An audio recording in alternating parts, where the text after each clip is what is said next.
6 de outubro de 2025. Sejam todos muito bem-vindos, meus amigos, a mais um vídeo do canal Terra Brasilis News. Olha só, temos muitas coisas para conversar, muitos assuntos. Vamos falar aí da conversa entre o Inácio e Donald Trump, né? Vamos falar de uma esperada junção, acreditem ou não, entre o Partido Novo e o PSD. Não junção partidária, mas junção nas próximas eleições em 2026. Nós vamos falar disto, mas eu quero começar falando sobre um assunto que ainda é o mais importante para todos nós. Dizem que o tal Hugo Mota vai pautar para esta semana a votação, então, para o projeto da anistia. Muito bem. Mas esse projeto que ele vai pautar é aquele onde o relator é o Paulinho da Força, e que, portanto, trata-se de um projeto de dosimetria, que é justamente o quê? Tentar mandar para casa todos os presos que estão justamente lá atrás das grades, porém com a pecha de culpados, de julgados e condenados, com a ficha suja para o resto da vida, né? E com a diminuição de prisão de Jair Bolsonaro e talvez com a benevolência do Estado em mandar ele cumprir esta prisão em casa. Esta é a ideia deles, não é a nossa. Mas, infelizmente, nós estamos vendo pessoas aí que sempre se disseram muito próximos a Jair Bolsonaro, como Ciro Nogueira, como Valdemar Costa Neto, né? Que agora defendem o projeto da dosimetria, dizendo que é a única saída possível, porque insistir na anistia ampla, geral e irrestrita pode levar a oposição a perder no plenário e aí ficar muito pior. Essa é a conversa deles. Só que nós sabemos perfeitamente que o que eles estão querendo, antes de mais nada, é eliminar Jair Bolsonaro da vida política brasileira. Eliminar, tanto no discurso político como em suas atividades físicas, participando dos pleitos. E querem também isolar definitivamente o Eduardo Bolsonaro. A campanha está sendo feita. Ciro Nogueira, Valdemar Costa Neto, dia sim e outro também, ficam dizendo que o Eduardo está atrapalhando tudo, que o Eduardo Bolsonaro está prejudicando o próprio pai e que dessa maneira não é possível, né? Só que eles se esquecem que lá em outubro do ano que vem nós vamos nos lembrar do que eles estão fazendo agora também. Por outro lado, principalmente o Ciro Nogueira está trabalhando para aliciar Flávio Bolsonaro, tentando arrastar Flávio para esse discurso de que se não é possível tudo, então a dosimetria serve. Não quero crer que o Flávio Bolsonaro vai cair nessa conversa. Eu duvido. Por isso a imprensa, nesse final de semana, que nem eu disse no vídeo de ontem, ficou lançando aí notícias que Bolsonaro já aceita, por exemplo, Tarcísio como candidato e Michele vice. Depois o próprio Metrópolis dizendo que seria uma boa aí, de repente, o Tarcísio com o Flávio Bolsonaro. Ou seja, essas conversas servem simplesmente para distrair, para afastar todos os oposicionistas da luta.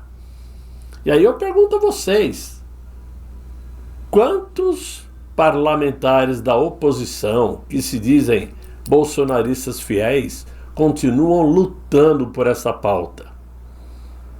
Me parece que os discursos, pelo menos em redes sociais, sumiram, acabaram. Não se vê mais ninguém brigando pelo assunto. A gente só ouve do assunto pela boca do Eduardo e do Paulo Figueiredo, que estão lá nos Estados Unidos. Mas aqui parece que o pessoal se acomodou. Preferem o quê? Fazer vídeos na internet, falando, mas atuando, brigando, pautando alguma coisa, Eu, pelo menos, não estou vendo. E eles preferem continuar nesta toada de marcar manifestações, né? Marcar agora uma passeata, uma procissão, vamos dizer assim, como se isso fosse resolver alguma coisa, e não vai. E eu não estou aqui, em hipótese alguma, desestimulando ninguém. Nem tentem pensar que eu estou desestimulando, porque não estou. Nós sabemos que manifestações como a última, por exemplo, que aconteceu na Paulista, que certamente foi 10 vezes maior do que vai ser esta passeata, não resolveu. Por que uma passeata agora vai resolver? Não é assim que se vence uma briga com quem joga sujo. A nossa oposição está muito frágil, muito fraca, e a esquerda sabe disso, estão tirando proveito. Então é lamentável a gente perceber que as coisas estão tomando esse caminho, porque realmente tudo indica que é o que vai acontecer essa semana se o projeto for levado a plenário, né? Porque cá entre nós, né? Se eles conseguiram aprovar aí projetos de, como fala, de blindagem, se eles conseguiram aprovar a isenção para as pessoas que ganham até R$5.000, todos os projetos com votos da direita, inclusive, essa mesma direita poderia ter votado não nesses dois projetos, principalmente nesse da isenção dos R$5.000. Olha, nós vamos votar não, já que vocês não querem colaborar com a direita, nós não vamos colaborar com a esquerda, porque todo mundo sabe que esse projeto de isenção de 5.000 é um projeto eleitoreiro, que o Inácio vai tirar proveito em 2026. Então a direita realmente está muito fraca, muito fraca. A gente vai perdendo o ânimo por causa disto. E a prova disto é que o jogo político faz com que essa corrida eleitoral já tenha começado.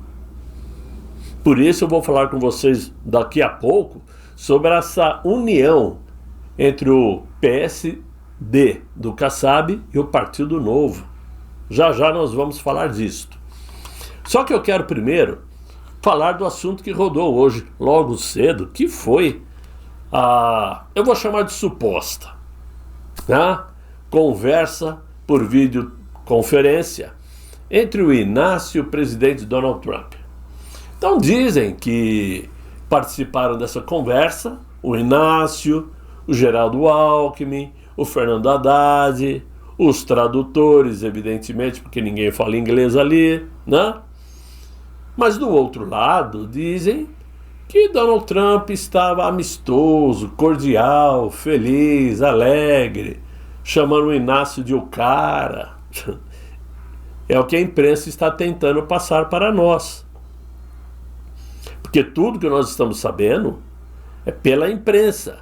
E mais uma vez a gente se espanta em perceber que se logo cedo, quando terminou a reunião, o Fernando Haddad disse que a conversa ia ficar sob sigilo, como que a imprensa já sabe, já está soltando informações? Aliás, o Haddad disse que a única coisa que ele disse é que foi positiva a conversa. Muito bem, eu queria entender o seguinte: por que então que a própria imprensa disse isso, que o Donald Trump escalou como interlocutor para discutir a questão das tarifas que os Estados Unidos impôs contra o Brasil? Por que ele escalou Marco Rubio? O Marco Rubio é secretário de Estado. Não é o Bessey, que é um secretário do Tesouro. Não é o secretário de Comércio. As duas secretarias que poderiam tratar de tarifas, Secretaria do Tesouro e do Comércio. Não, colocou Marco Rubio. E a imprensa achando que tudo legal. Não está tudo legal. Se o Marco Rubio foi escalado, é porque o assunto não diz respeito somente a tarifas. Porque o mundo inteiro sabe que a pauta principal na vida política de Marco Rubio, desde o início, sempre foi Cuba, Venezuela e Colômbia, países hoje ditatoriais. Marco Rubio, que é descendente de cubanos, a vida inteira trabalhou para passar a limpo Cuba e agora Venezuela. Esse é o interesse dele. E o Marco Rubio que decide a quem sancionar. Quem sanciona acaba sendo o Tesouro, que coordena e comanda o FAC, que é quem coordena a Lei Magnitsky, mas na cabeça, no topo, está o Marco Rubio. E acima dele Donald Trump. Por que Trump escalou o Rubio? Então essa conversa de que ficou tudo legal, vamos conversar, agora vai ter reuniões aí para equilibrar, blá, blá. Pode até ser, desde que o Brasil dê algo em troca. Mas eles não querem dizer ao público o que o Brasil está dando em troca.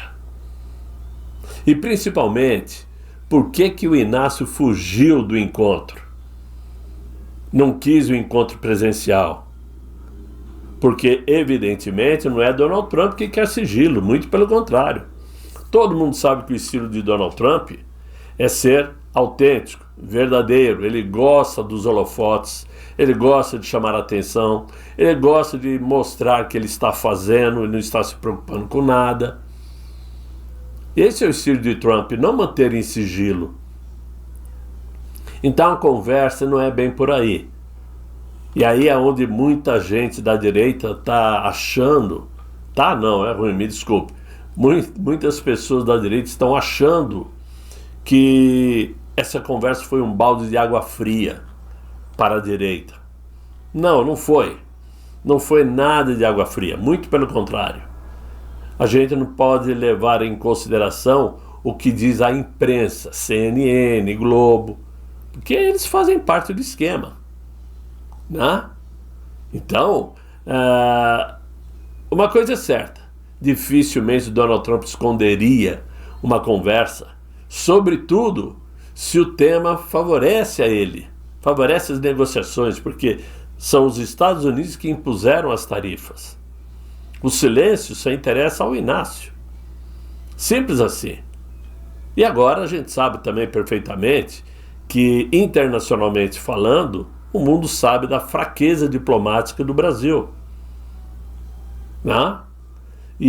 Mas o principal nisso tudo, realmente, é o fato de Donald Trump ter escalado Marco Rubio para esta conversa, para essa articulação, ao invés do Scott Bessent, que é o secretário do Tesouro, e do Howard Lutnick, que é o secretário do Comércio. Esses dois secretários é que deveriam tratar do assunto. Então, continua o mistério, né? Para que tanto sigilo? Na diplomacia, o segredo costuma ser a capa dos interesses mais sensíveis. Em muitos casos, governos preferem discutir temas espinhosos longe das câmeras para evitar o quê? Desgaste político, desgaste público, caso as negociações não saiam como eles pretendem. É o velho jogo da política internacional. Sorrir para as câmeras depois que as cartas já foram marcadas. Ainda assim, não há como negar que o silêncio brasileiro soa muito estranho. Aí fica aquela coisa, quem é que está falando a verdade? Quem é que está escondendo o quê? Por que o Inácio, que fala tanto em soberania, em democracia, não vem a público e diz, nós falamos disso, disso e daquilo, para depois ver se Donald Trump ia contradizer ou não. Seja como for, o episódio mostra aí uma velha verdade da política, que é, quanto mais um governo tenta esconder algo, mais visível se torna o segredo. E quando um telefonema entre dois presidentes precisa ser mantido em sigilo, talvez o problema não esteja na ligação, mas no que ele pode revelar sobre quem realmente tem o controle do fio. E nesse caso, não é o Brasil. Mas para mostrar que o ambiente não está amistoso, como tenta passar a imprensa, né?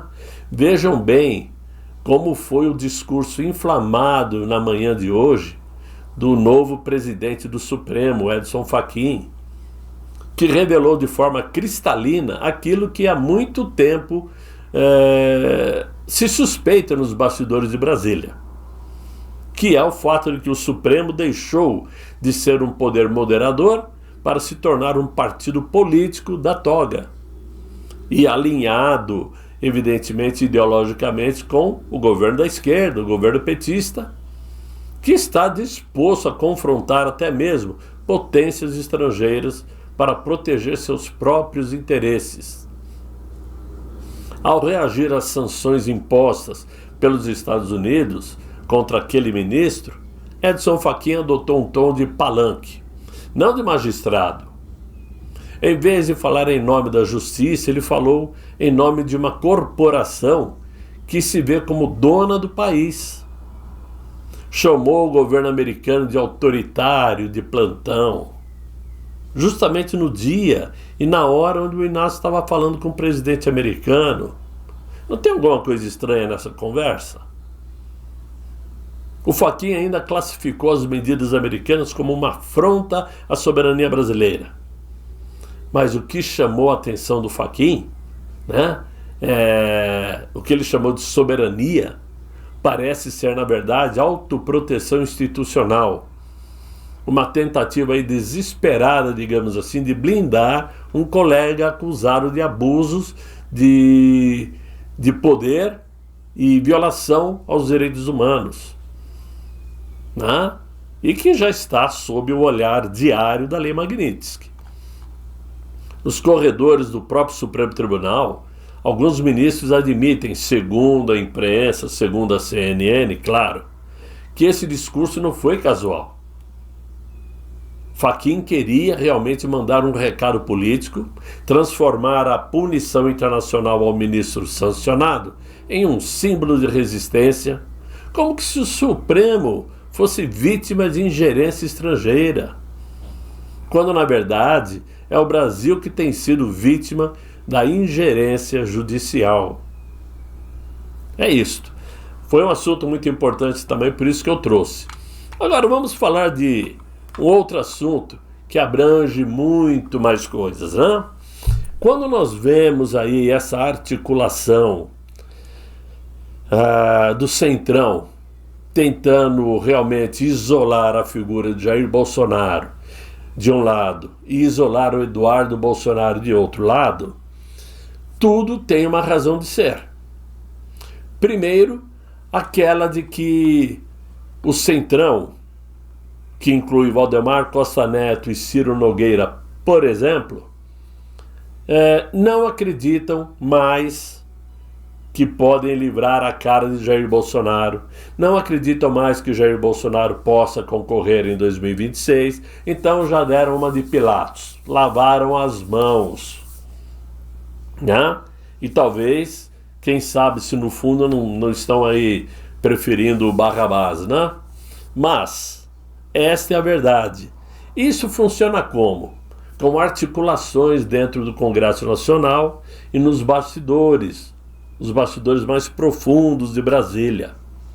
Porque hoje o tal colunista Lauro Jardim, o blogueiro Lauro Jardim de O Globo, anunciou que existe um cenário político novo para se discutir e que vai redesenhar a política brasileira em 2026.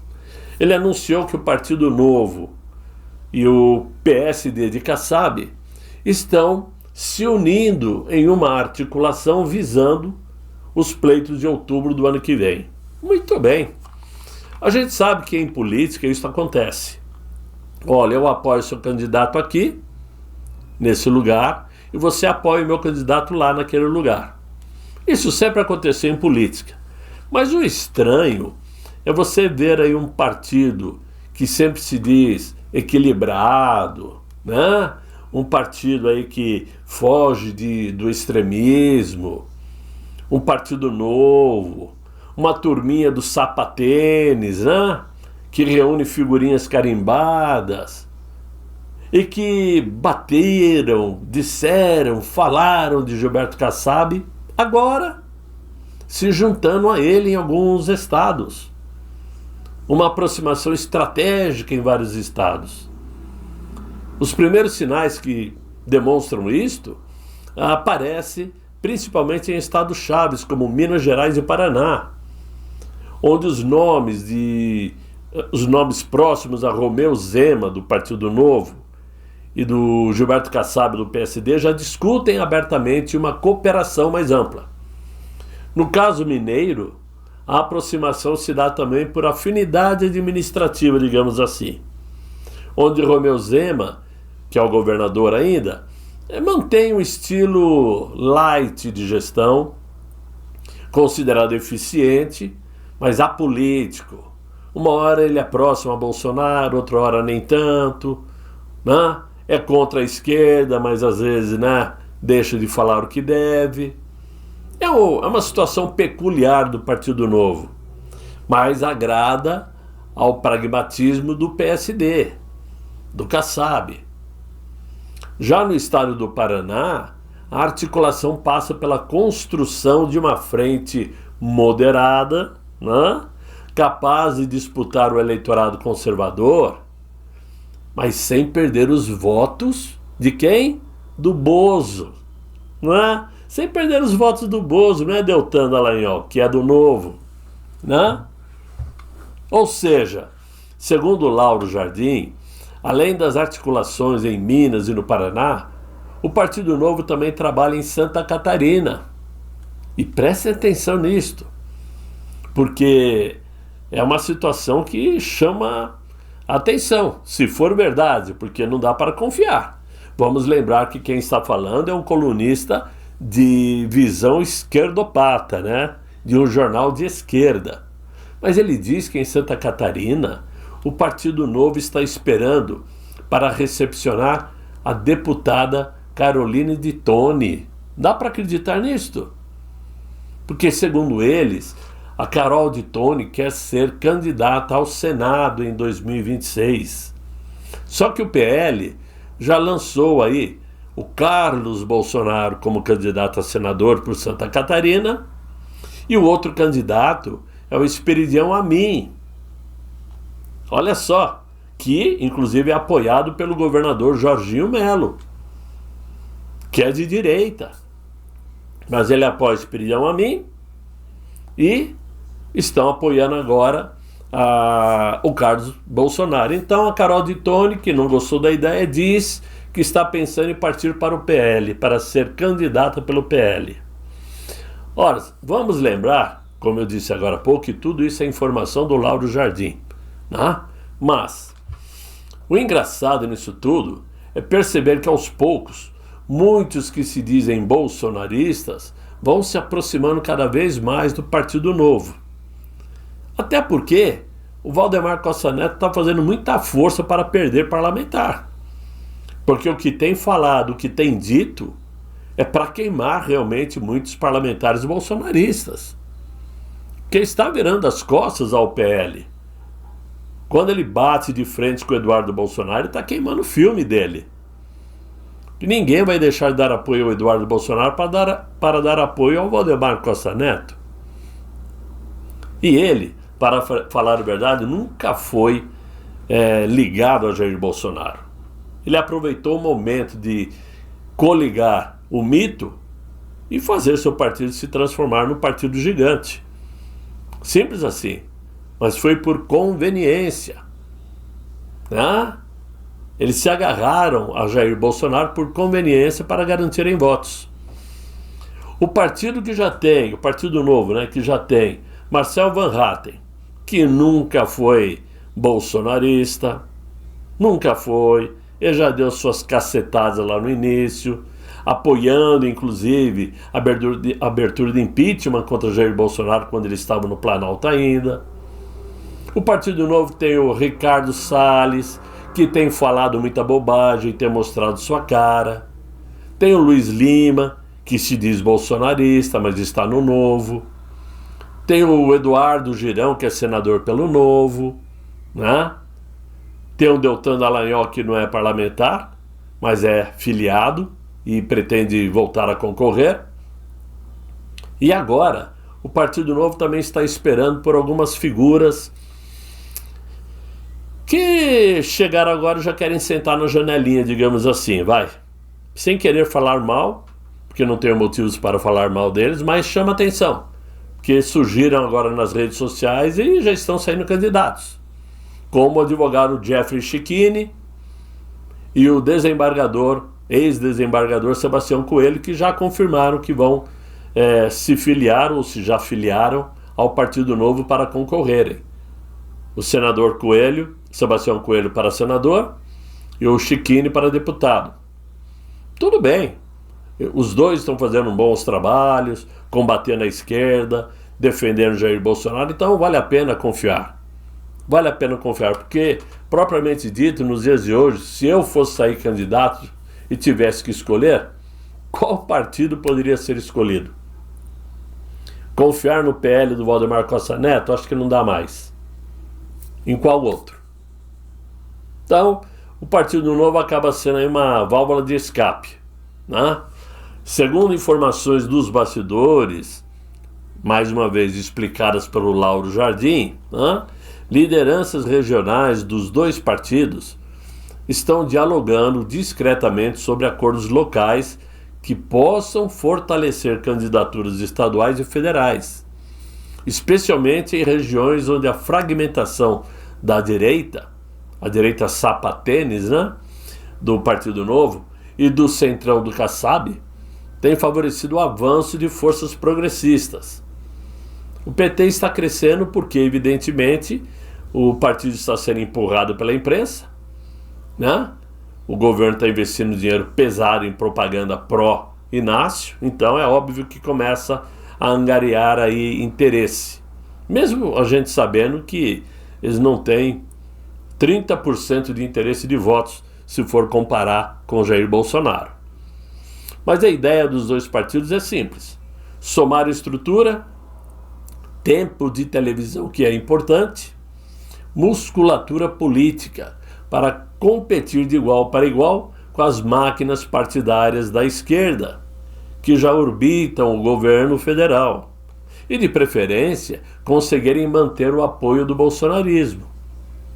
É o que eu falei, se descolem de Bolsonaro, mas não percam os eleitores do Bozo. Com o avanço do PT no plano federal e o fortalecimento de siglas alinhadas à esquerda, partidos de centro, que se dizem centro-direita, buscam se reposicionar como alternativa de equilíbrio, apostando nessa narrativa de gestão responsável, do liberalismo pragmático e da defesa da estabilidade institucional.